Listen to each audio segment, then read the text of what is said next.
Hey, and welcome to part 15 of the You Can Be Anything podcast skills series. Last 2 weeks in part 14, we talked about you being able to showcase the skills you have learned on this journey. Remember, we are on this upskilling and reskilling journey. And when you learn anything new, I recommend that you add that on a portfolio, on your professional portfolio, a place like LinkedIn, so that anybody who checks you out, who want to know what you're up to, will be able to see not only what is on your resume, but also see that, hey, this is an actionable item. This is what this person was able to do. And also remember that your LinkedIn profile, for example, acts as a resume, serves as a resume to whoever is looking at your profile, maybe an employer or a hiring manager or even a recruiter. So I hope you take that into practice and make good use of that tip.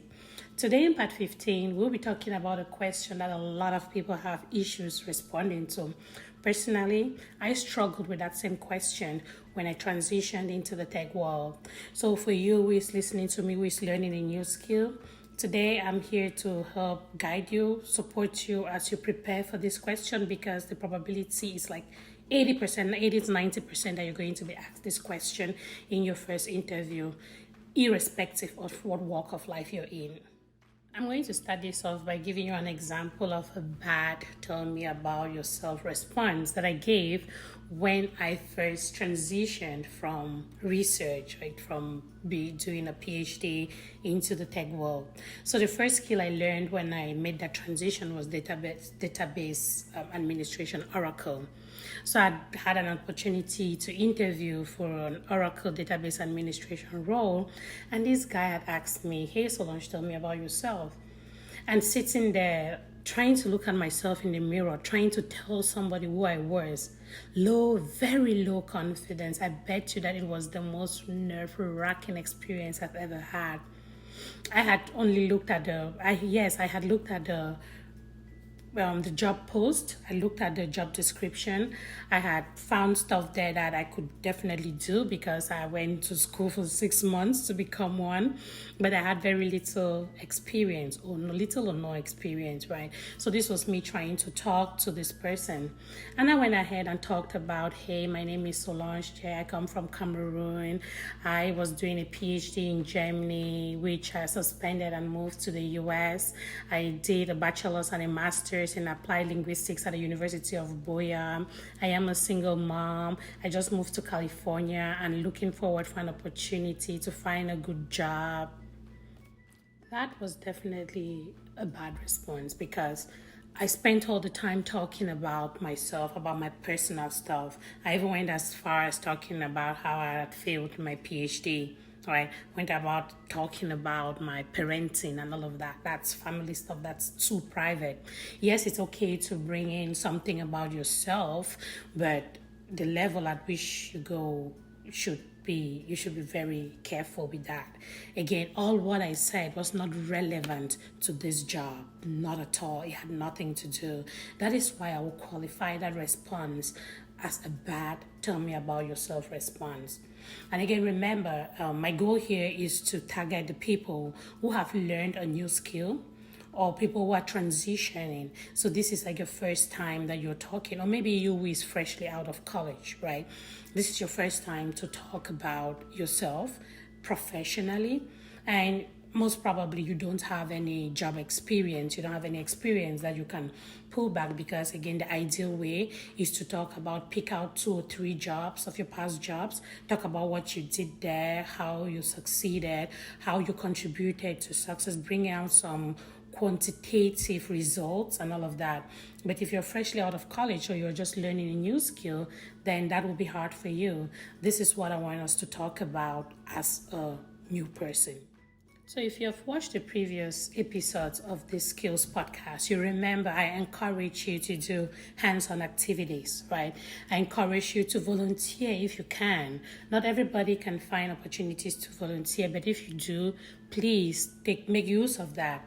Also, I went ahead and I think in episode 14, the part 14, I talked about being able to add all of these things that you have learned on your LinkedIn profile.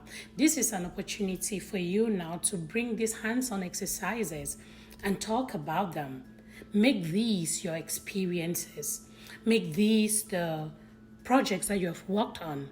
So maybe if you're freshly out of college, you're in your graduate, you want to use some school projects. You want to use, if you did any kind of freelance or you volunteered anywhere, you want to use those because those still count as what you can do.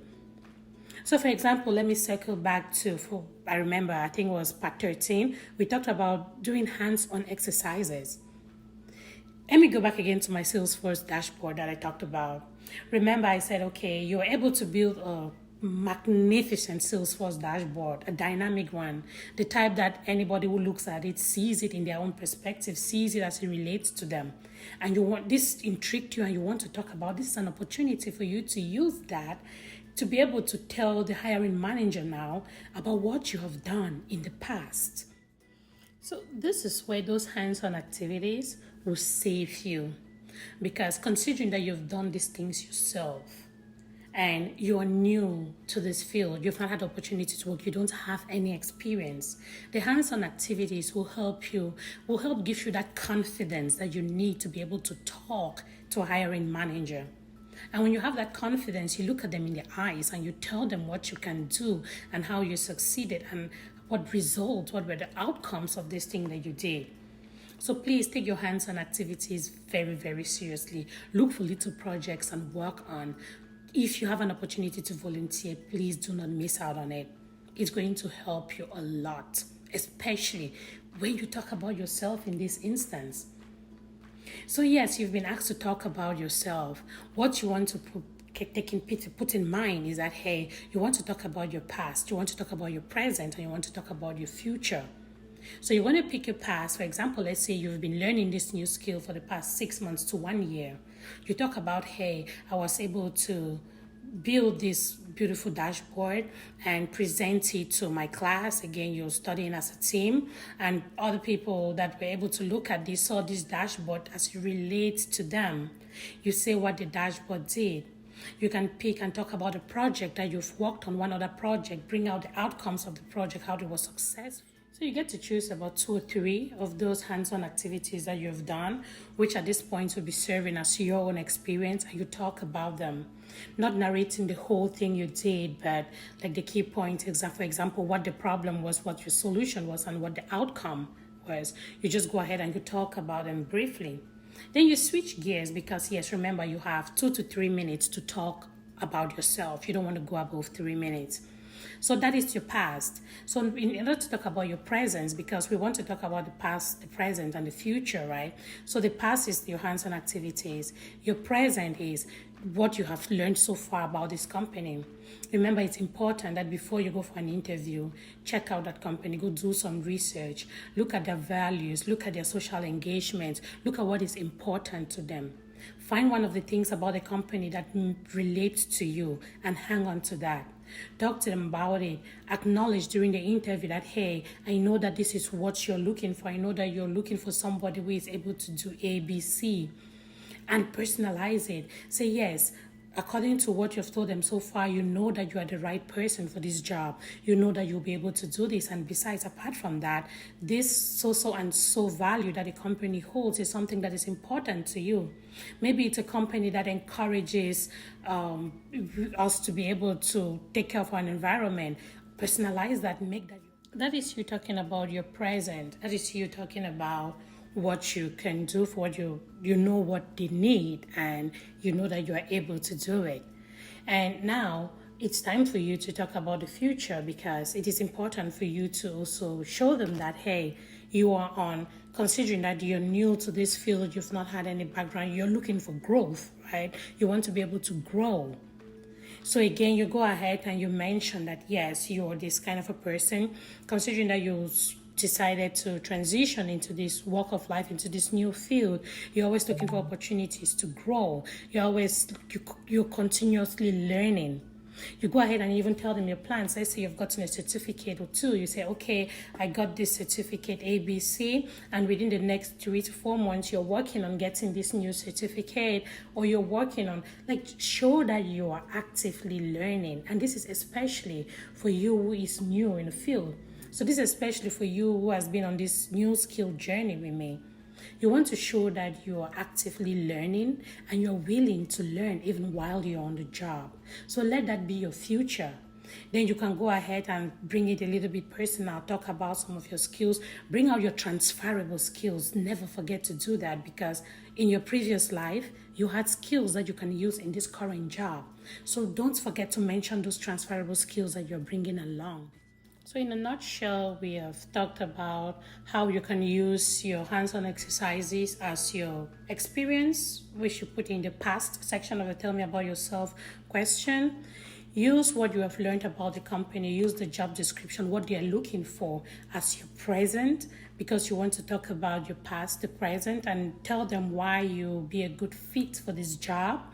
And in the final section, the future, tell them, remember, you are new to the field and you have to continuously learn. What you have learned so far is not enough. Tell them how much you would like to grow and what are you doing in order to grow. In this case, you're continuously learning. You're planning on taking new certifications. If you have even registered already, tell them what certifications you are preparing to take. So all of this is what you want to take into consideration as you talk about yourself. Remember, practice. Eye contact and confidence are the things you need, because they look at you, they are looking at your postures, are looking at your body language. And if you prepare for this, I bet you that you're going to make it. I hope that you find value in this, and let me know if you have any questions. I'm willing to help, and maybe even willing to write a sample Tell Me About Yourself question for a newbie if that is what you find relevant. I hope this helps you as you go on to this journey, and remember, be good to each other. Bye-bye.